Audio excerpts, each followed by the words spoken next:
Hey guys, welcome back to another Cup of Christ. I just want to say thank you guys so much for all the encouragement, the words. You all are reaching out to me, and it really touches my heart because you guys are being fed by the Lord. The Lord is really speaking to you through these videos, and that brings my heart so much joy. So thank you guys for your encouragement and support. I love you all so much for it. Okay, so you want to know how to get rid of all of that worry and stress? I'm going to let you know the answer. Stop worrying. Anyways, guys, I hope this has encouraged you. Thank you so much for tuning in. If you haven't already, subscribed and follow me on Instagram. I'm just kidding. But seriously though, if we look in the Bible, there are so many times where the Lord tells us not to worry and not to be anxious for anything. The verse that has been coming up recently for me was Philippians 4:6. which says, be anxious for nothing. I remember when I read that in high school, when I was reading the word, I was like, that's easier said than done. But seriously, guys, sometimes we make the situations and the actual answer a lot more complicated than it really is. Sometimes it's really just easy. Before we can understand the solution to our problem, we actually have to understand the problem. So I had to do some research on the word worry and anxious. So when I looked up the word anxious, the origin is Latin and it comes from the word angere, which means to choke. And then when I looked up the word worry, it comes from the German word würgen, which also means to choke. So basically these words can indicate that when you worry or you're anxious, you are actually in mental strangulation. I noticed sometimes we can actually focus on the first part of that verse, right? Be anxious for nothing. And we forget the second part, the key to all of our problems. We say, well, that's easier said than done, like I did. But the second part says, but in everything by prayer. I want to say the Living Translation says, worry about nothing, pray about everything. And what we don't realize is that these are not options. These are commands. So we are being told to not worry about anything and pray about everything. I think I heard a preacher once say that sometimes our worry list is longer than our prayer list, when in fact they should be equal lengths. So each worry that we have should be met with a specific prayer for the Lord to answer that worry. Because in essence, He is actually the key to overcome any of our worries and our anxiety and our stress. That is the actual key. Pretty simple, right?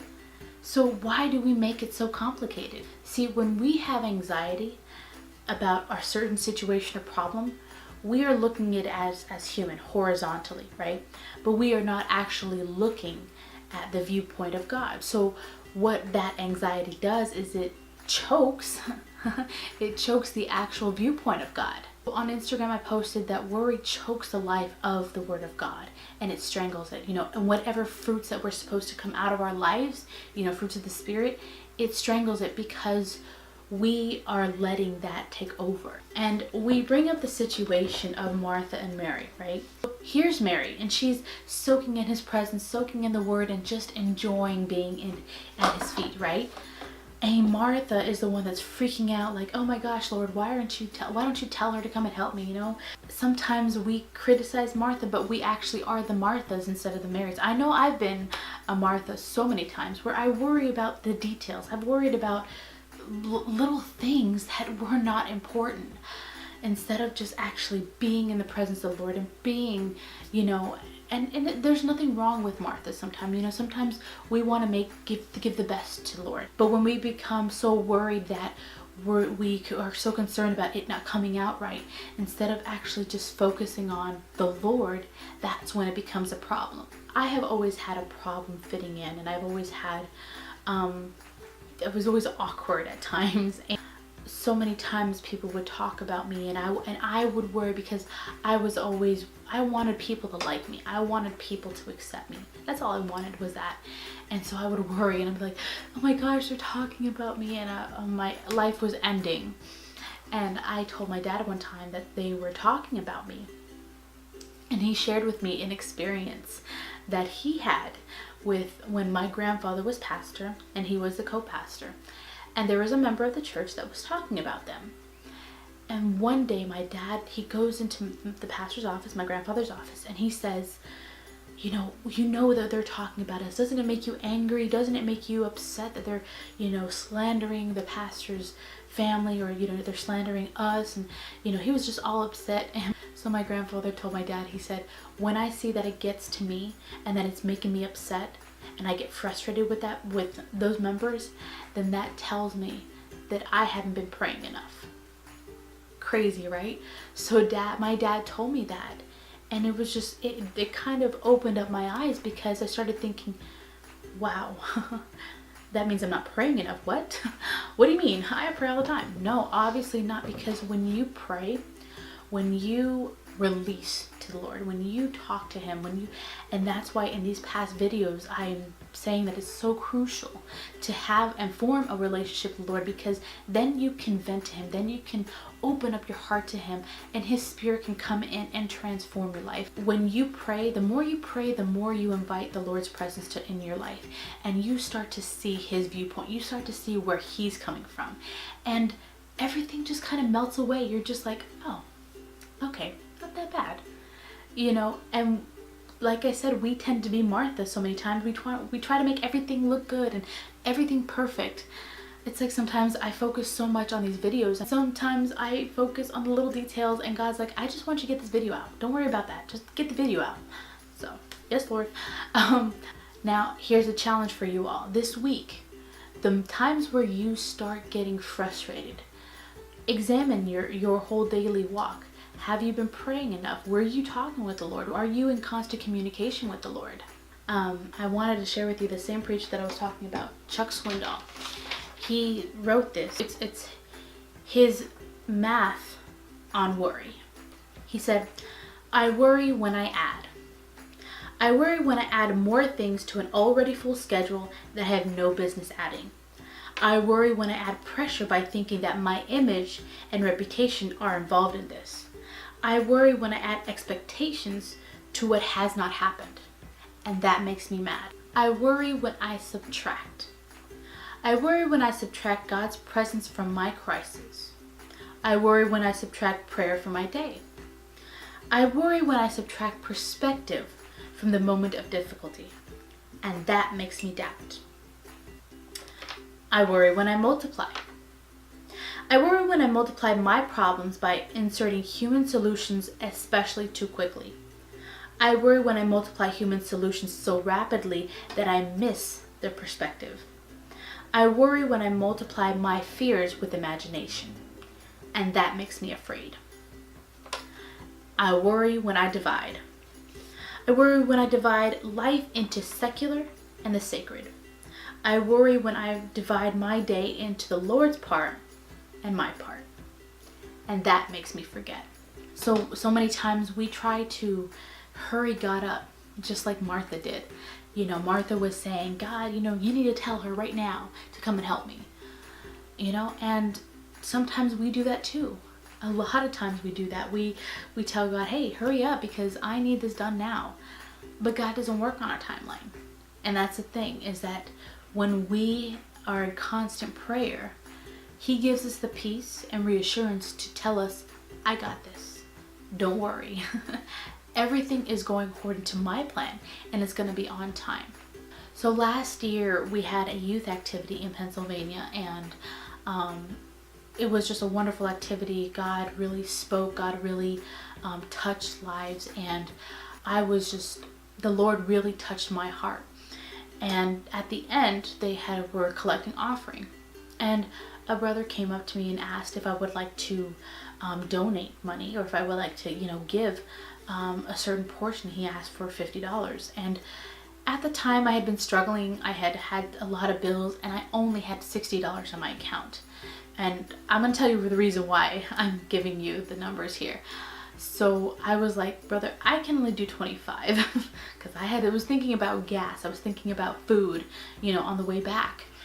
And he's like, well, sister, we really could use 50. And I was like, okay, well, let me get back to you on that. So I was just like, Lord, what do I do? You know, I really want to give, but I can't, you know, I don't have any money. During that time, God really spoke and said, I want you to give 50. And I'm like, but God, I have no money. I am not gonna have any money for gas. I'm not gonna have any money for food. And he just kept insisting, give the 50. So I said, fine. You know, I kind of was a little irritated, but I said, fine, I'll give. You told me to give, I'll give. But I was like, I don't know what I'm gonna do then. And so that started, I noticed that started stealing my joy. I was kind of upset, but I said, okay, fine, whatever. So afterwards, I told my brother, I said, I need some money. If you can, you know, cover me for gas, and, you know, I'll pay you back when I get paid next week. When he filled up my tank, but I still only had $10. And then out of nowhere, what do the youth do after a youth service? We go out to eat. And not only did we go out to eat, we were going to New York to go out to eat. And I was like, oh my gosh, I've got, you know, you got tolls. I ended up having to tell them, look, I have no money, or I don't have cash, you know, send me the bill, you know. And so we got to New York, and I'm like, you know what, I have no money to buy food. So I kind of played off like, oh, I'm not hungry or whatever, but deep down I was like, God, you know, I am hungry, and you told me to give that $50. I could have money right now. And so I'm sitting there waiting as everybody else is ordering, and because there was a big group of you that went, and so I'm sitting there waiting for them to order and get their orders, and I get a text from my mom. And she told me, she said, hi Miha, I hope you're having a good time. Just wanted to let you know that your uncle had told us that he sent you money for your birthday, and so we just put it into your account, and so we want you to enjoy yourself, have fun, and be safe coming home. So I checked my account, and there was $100 in there. So not only did God give me that 50 back, he multiplied it. And for me, it humbled me, because here I was doubting God, that God would not provide, that God would not come through, and he did. And not only did he come through, he came through abundantly. He multiplied it. Sorry guys, I am getting really emotional here. Ooh, wow, sorry. But the reason why I am so emotional is because God always comes through. He never fails. Every time he asks us to do something, if we answer with obedience and trust that he is going to provide, then he will. His word says it, and when you know the Creator, when you know who we serve, you know that he will complete all promises, and that he will never ever back out on his promises. And it may not be right away, but he will come through. It's time, guys, that you get involved with the Lord. I mean, really seek him, really seek his presence, because when you start praying and you start clinging to his promises and reading his word, the word comes to life and it feeds you, and the worries just disappear. See, some people think that Christians have no worries and that we're all happy. No, we have worries, but we have a place to take them to. We can place them at the feet of Jesus and say, Lord, I can't do this. You got to take care of that. I have no time to worry about this. I have no time to stress about this. You take care of it. Because we have that confidence in God. We know that he will take care of it. That's the difference. So I'm currently learning this. We are in the process of moving, and as you can see, like, all my books are gone, and I still have to pack up all these mugs. I've learned through this process that the Lord is going to provide our house, and I don't have to worry. Even though we are on a time constraint, it's not too big for him. He's going to provide us with the house, and I know that it's going to be perfect. We won't have to, be stressed about it. The Lord is just going to open the doors, and so I trust him. But I had to seek him constantly this whole week, because I was like, Lord, I'm anxious about this, but I need to give this to you. So guys, if you are anxious about something, present it to the Lord, put it at his feet, and just let it go. Leave it at his feet and trust that he's going to take care of it. Guys, thank you again so much for tuning in. Guys, share these videos.